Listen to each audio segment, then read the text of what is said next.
Anak-anak TK Kalam Kudus. Wow, semuanya hari ini cerah-cerah. Semuanya pasti hari ini sudah makan, sudah sikat gigi. Nah, kalau sudah sikat gigi, senyum dulu. Coba Ibu Guru mau lihat senyumnya yang termanis. Pagi hari ini kita mau fellowship, kita mau KKCF, mau beribadah. Are you ready? Kalau sudah siap, yuk semuanya berdiri. Kita berdiri tegak. Kita mau puji Allah Bapa. Kita mau kasih penghormatan kepada Tuhan Yesus. Kita mau katakan hormat bagi Allah Bapa. Semuanya sikap yang tegak.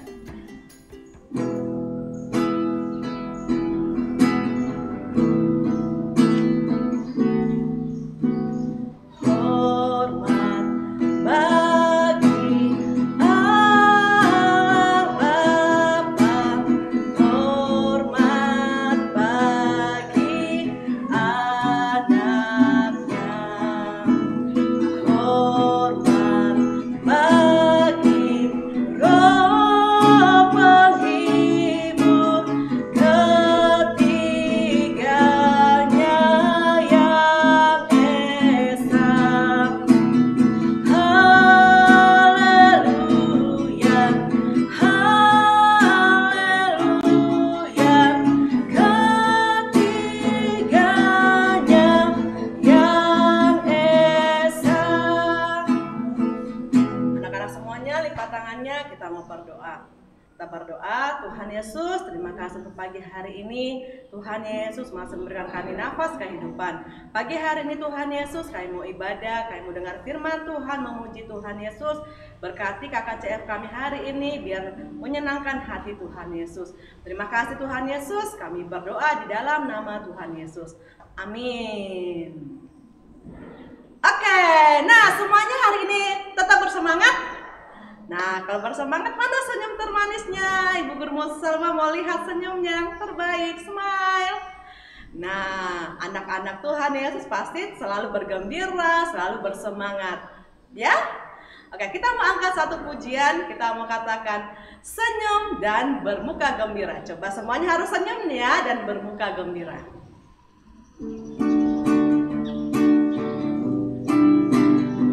Semuanya gerakan badannya dan tunjukkan senyum terbaiknya.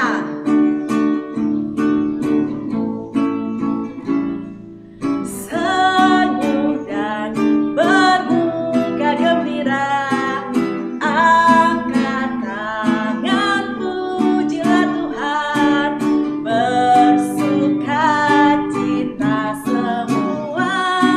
Senyum gembira. Sekali lagi ya, semuanya senyum. Senyum dan bermuka gembira. Angkat tangannya. Angkat tangan, pujilah Tuhan. Bersuka cita semua.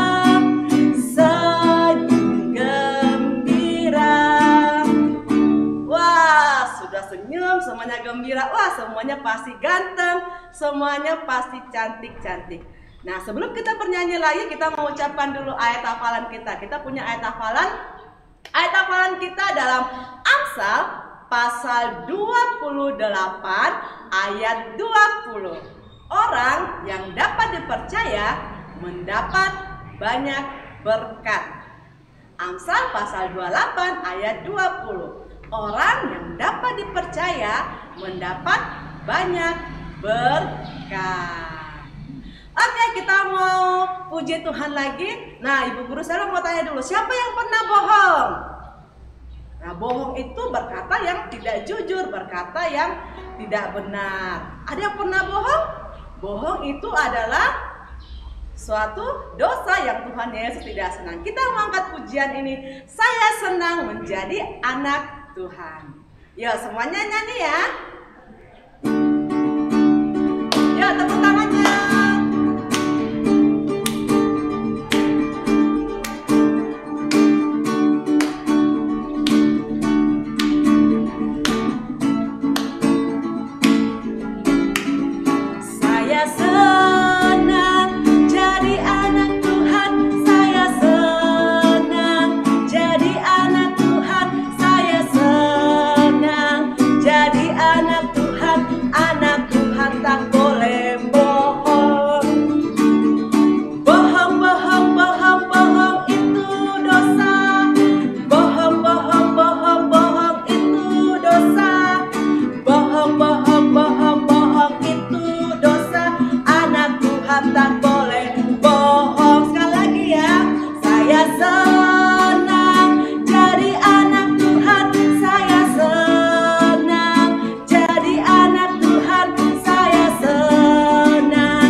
anak Tuhan tidak boleh bohong.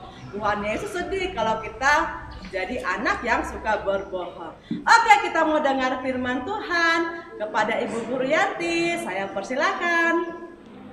Hai, selamat pagi anak-anak. Apa anak-anak sudah siap untuk mendengarkan firman Tuhan? Kalau sudah siap, semua duduk manis. Oke, sudah duduk manis semua? Nah, sebelum kita mendengarkan firman Tuhan, kita mau berdoa dulu ya. Semua lipat tangan, tutup matanya. Kita berdoa. Tuhan Yesus yang baik, terima kasih sudah memberikan waktu bagi kami untuk beribadah kepada-Mu. Dan saatnya kami mau mendengarkan akan firman Tuhan.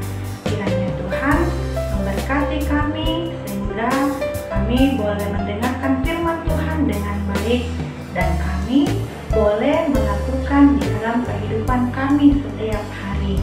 Di dalam nama Tuhan Yesus kami berdoa. Amin. Oke anak-anak, sekarang kita mau ucapkan sekali lagi ayat hafalan kita. Ikut Ibu Guru Yanti ya. Amsal pasal 28 ayat 20. Amsal 28 ayat 20. Orang yang dapat dipercaya mendapat banyak berkat, tetapi orang yang ingin cepat menjadi kaya tidak akan luput dari hukuman. Anak-anak pernah tidak lihat kura-kura di dalam keranjang? Oh, ada kura-kura yang ada dalam keranjang. Apa sih maksudnya? Nah, kura-kura yang ada dalam keranjang maksudnya tahu sesuatu tetapi pura-pura tidak tahu. Pernah tidak anak-anak ditanya seperti ini? Kamu lihat gak? Kamu tahu tidak di mana? Tapi anak-anak bilang tidak tahu. Nah, contohnya seperti ini. Zoe ditanya sama mamanya, Zoe, kamu lihat dompetnya mama? Lalu Zoe bilang begini, tidak mama, saya tidak lihat dompetnya mama. Nah, padahal Zoe tahu kalau dompetnya mamanya itu ada di atas meja. Artinya Zoe sudah tidak berkata jujur, sudah pura-pura tidak tahu, alias B-O-H-O-N-G, bohong. Nah, anak-anak, bohong itu perbuatan yang tidak disukai oleh Tuhan. Dan bohong itu adalah salah satu perbuatan dosa. Nah, anak-anak, di dalam Alkitab ada sepasang suami istri loh yang dihukum oleh Tuhan. Kenapa nih dihukum oleh Tuhan? Nah, kira-kira ada yang tahu siapa mereka itu dan kenapa mereka dihukum oleh Tuhan? Yuk dengar ceritanya ya. Dalam Kisah Para Rasul pasal 5 ayat 1 sampai 11 diceritakan ada sepasang suami istri yang mempunyai tanah. Nah, nama sepasang suami istri itu adalah Bapak Ananias dan Ibu Safira. Bapak Ananias ini dan Ibu Safira ini menjual sebidang tanahnya. Lalu hasil penjualan tanahnya itu mereka datang bawa kepada rasul-rasul. Nah, Bapak Ananias datang kepada rasul-rasul untuk membawa hasil penjualan tanahnya. Lalu Petrus berkata kepada Bapak Ananias seperti ini, Ananias, mengapa hatimu dikuasai iblis, sehingga engkau mau mendustai Roh Kudus dan menahan sebagian dari hasil penjualan tanahmu itu? Bukankah selama tanah itu tidak dijual, bukankah itu tetap kepunyaanmu? Dan setelah dijual, bukankah hasilnya itu tetap ada dalam kuasamu? Mengapa engkau merencanakan kejahatan di dalam hatimu? Nah, kenapa kamu berbohong kepada Tuhan? Nah, manusia dapat dibohongi, tetapi Allah tidak bisa dibohongi. Setelah mendengar perkataan Petrus seperti itu, Bapak Ananias ini lalu rebah ke bawah tanah dan ia mati. Lalu Bapak Ananias diangkut oleh para anak-anak muda dan dia pergi dikuburkan. 3 jam kemudian datanglah istrinya, Ibu Safira. Ibu Safira ini masuk dan datang kepada Petrus, kepada rasul-rasul. Lalu Petrus bertanya kepada Ibu Safira seperti ini, "Katakanlah kepadaku, dengan harga sekiankah tanah itu dijual?" Lalu Ibu Safira bilang, "Iya betul, sekian harganya penjualan dari tanah itu." Lalu Petrus lagi berkata begini, "Mengapa kamu dan suamimu Ananias membohongi dan bersepakat untuk berbohong?" Coba lihat orang-orang yang ada di depan pintu itu. Mereka itu adalah orang-orang yang sudah kembali menguburkan suamimu.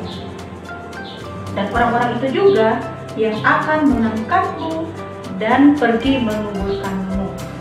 Setelah Ibu Safira mendengarkan perkataan Petrus, lalu dia rebah jatuh ke bawah tanah dan dia pun meninggal.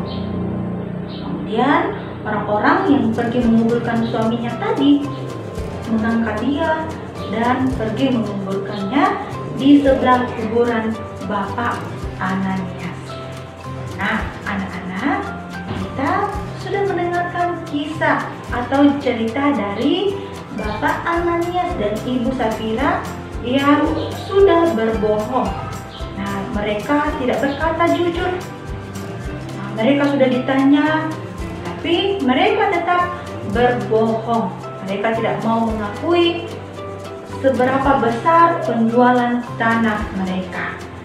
Nah, anak-anak, karena berbohong, Bapak Ananias dan Ibu Safira ini akhirnya dihukum oleh Tuhan. Mereka mati.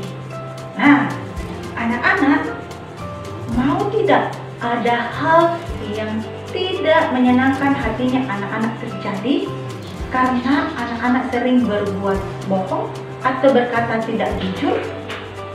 Nah, pastinya tidak ada kan yang mau mendapatkan hal-hal yang buruk, hal-hal yang tidak baik terjadi di dalam diri anak-anak. Nah, karena itu anak-anak harus selalu berkata jujur, tidak boleh berbohong. Atau seperti ini, anak-anak, gimana rasanya kalau anak-anak tidak ada lagi yang mau berteman sama anak-anak? Nah, contohnya Deren, tidak ada lagi yang mau berteman dengan Deren. Nah, Elnat, Zoe, Shannon, dan Ana tidak mau lagi berteman dengan Deren. Kira-kira gimana Bagaimana perasaannya Deren? Pasti Deren sedih ya? Pasti sedih karena sudah tidak ada temannya yang tidak mau berteman. Nah, kenapa tidak mau berteman? Karena Deren pernah berkata tidak jujur, pernah berbohong. Nah, tapi itu contoh ya anak-anak. Nah, jadi anak-anak, dari cerita kita hari ini, kita diajarkan supaya kita selalu berkata jujur, tidak berbohong, baik kepada orang tua kita, baik kepada kakak kita, kepada teman-teman kita, dan juga kepada guru-guru kita. Nah, berkata bohong itu tidak disukai oleh orang banyak. Nah, dan juga dari cerita kita hari ini, kita diingatkan bahwa dimanapun kita berada, kita harus selalu berkata jujur. Kita mau di rumah, kita mau di sekolah, kita mau di gereja, ingat kita harus selalu berkata jujur. Mengapa kita harus berkata jujur, anak-anak? Karena satu, berkata jujur adalah sikap yang sangat disenangi oleh Tuhan, yang disukai oleh Tuhan. Kemudian, kalau kita selalu berkata jujur, orang selalu percaya kepada kita dan mau berteman dengan kita. Kemudian, kalau kita selalu berkata jujur, maka dimanapun kita berada, kita selalu dipercaya sama oleh orang-orang lain. Nah, anak-anak, ingat untuk selalu berkata J-U-J-U-R, jujur. Oke, demikian firman Tuhan kita pada pagi ini. Kita mau berdoa. Tuhan Yesus, terima kasih sudah menolong kami untuk mendengarkan akan cerita firman Tuhan yang mengingatkan kami agar kami menjadi anak-anak yang jujur, sehingga kami bisa menjadi anak-anak yang dapat dipercaya oleh orang lain. Walaupun kami masih kecil, tetapi biarlah firman Tuhan terus kami ingat dan terus kami lakukan di dalam kehidupan kami setiap hari. Ini doa kami, di dalam nama Tuhan Yesus kami berdoa. Amin. Sekarang untuk memimpin ibadah kita selanjutnya, silakan kepada Ibu Guru Selma. Silakan Ibu Guru Selma. Wah, kita sudah dengar firman Tuhan ya. Firman Tuhan berkata bahwa kita menjadi anak yang dapat diandalkan, jadi anak yang selalu berbicara yang benar. Oke, kita mau tutup ibadah kita hari ini. Semuanya kita mau memberi penghormatan lagi kepada Tuhan Yesus. Kita menyanyikan pujian doksologi.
Terima kasih Tuhan Yesus, kami sudah selesai ibadah. Tuhan Yesus, kami bersyukur Tuhan sudah ajar kami menjadi anak yang berbicara yang tepat, berbicara yang benar, tidak suka berbohong. Tolong kami Tuhan Yesus menjadi anak-anak yang baik, anak-anak yang mengasihi Tuhan Yesus, menjadi anak-anak yang taat kepada orang tua kami, mengasihi orang tua kami dan mengasihi Tuhan Yesus. Kami bersyukur kami akan melanjutkan aktivitas kami dalam belajar. Tuhan Yesus tolong kami sehingga kami dapat belajar dengan baik, dan waktu kami juga bermain, apapun yang kami kerjakan dalam minggu ini, Tuhan Yesus jaga kami, jaga papa mama di rumah, dalam bekerja Tuhan Yesus jaga mereka sehingga mereka juga mendapatkan pemeliharaan daripada Tuhan. Terima kasih Tuhan Yesus, kami bersyukur di dalam nama Tuhan Yesus kami sudah berdoa. Amin. Oke dan ibadah kita